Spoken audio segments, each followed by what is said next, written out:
Hello friends, আজ আমি তোমাদের সাথে এগ কারি রেসিপি শেয়ার করব। এটি খেতে খুব দুর্দান্ত হয়। তোমরাও একবার ট্রাই করে দেখবে, ঘরের সকলে হাত চেটেপুটে খাবে। আর এই এগ কারি রেসিপিটি পরোটা হোক বা ফ্রাইড রাইস খেতে কিন্তু দারুণ লাগে। তো চলো দেখে নাও কি কি লাগছে এর জন্য। এগ কারির জন্য আমার এখানে লাগছে ডিম। আমি ডিম সিদ্ধ করে খোসা ছাড়িয়ে নিয়েছি আর এর মধ্যে লবণ মেখে রেখেছি।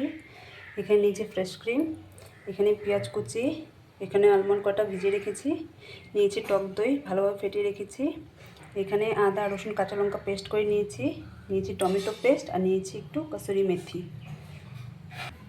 এখানে আমি কড়াই বসিয়ে দিয়েছি। এবার এর মধ্যে দিয়ে দেব তেল।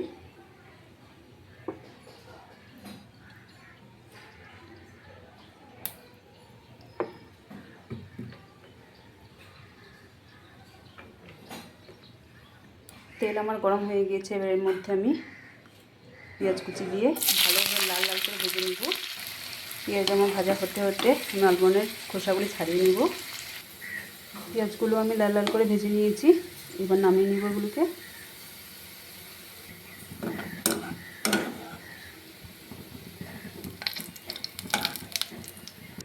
বেরেস্তাগুলি আমি ঠান্ডা হওয়ার জন্য কিছুক্ষণ রেখে দিব।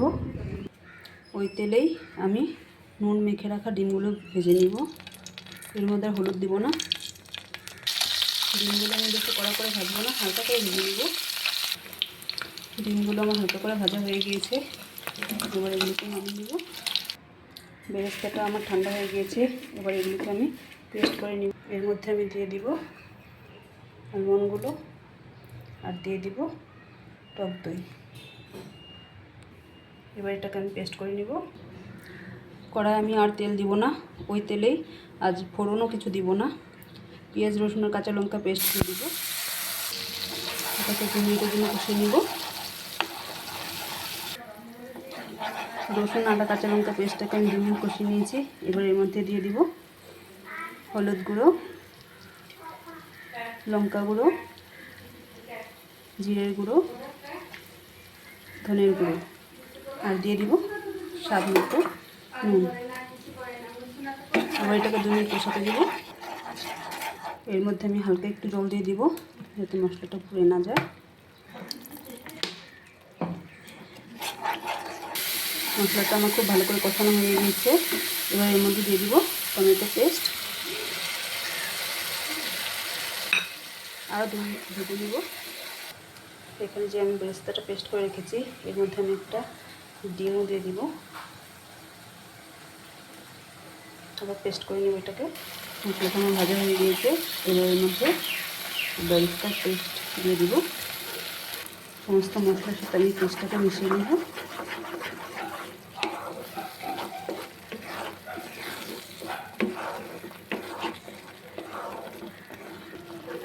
মশলার সাথে আমি বেরেস্তা পেস্টটা খুব ভালো করে মিশিয়ে নিয়েছি।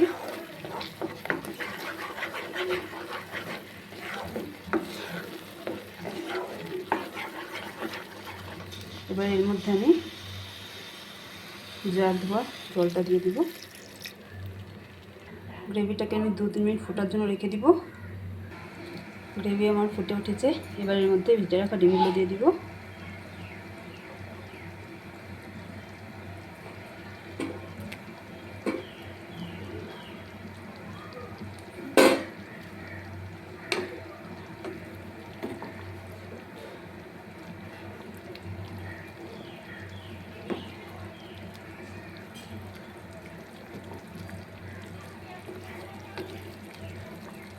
এবার আমি এটাকে কিছুক্ষণের জন্য ঢাকা দিয়ে দিব। ঢাকাটা আমি খুলে নিয়েছি। এবার এর মধ্যে দিয়ে দিব ফ্রেশ ক্রিম, দিয়ে দিব গরম মশলা গুঁড়ো। তোমরা অনেকে অনেকভাবে ডিম করে খেয়েছো, এইভাবে একবার করে খেয়ে দেখো কেমন লাগে, তারপর আমাকে কমেন্ট করে জানাবে। ফ্রেশ ক্রিম আর গরম মশলা গুঁড়ো দিয়ে আমি মিশিয়ে নিয়েছি। এবার ওর উপর দিয়ে দিব কসুরি মেথি। আমার ডিম কারি হয়ে গিয়েছে।